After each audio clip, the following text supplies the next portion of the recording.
दुष्टकृत्यांचा मूर्तिमंत पुतळा तो दुर्योधन. तू दुर्योधन, तुला काय वाटलं हा मामा तुझ्या भल्यासाठी आहे?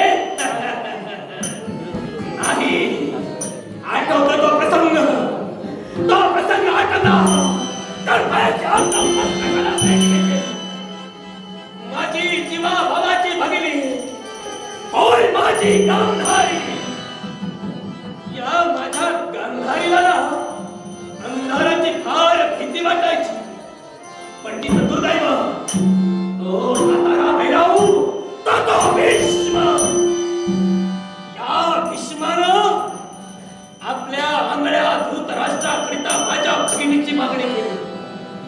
भीष्मास नकार देण्याची हिंमत माझ्या पितृदेवाला झाली नाही, आणि म्हणून मला नसताना सुद्धा बळजबरीनं माझ्या भगिनीचा विवाह त्या आंधळ्या धृतराष्ट्राशी करून देण्यात आला.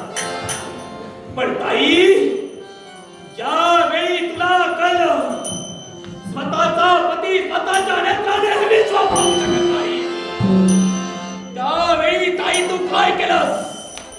डोळे असून देखील डोळ्यावर पट्टी बांधलीस आणि नेत्र असून आंधळ्याचं जीवनात तू जगतेस. ताई, ताई तू तुझा पतिव्रता धर्म निभाविलास.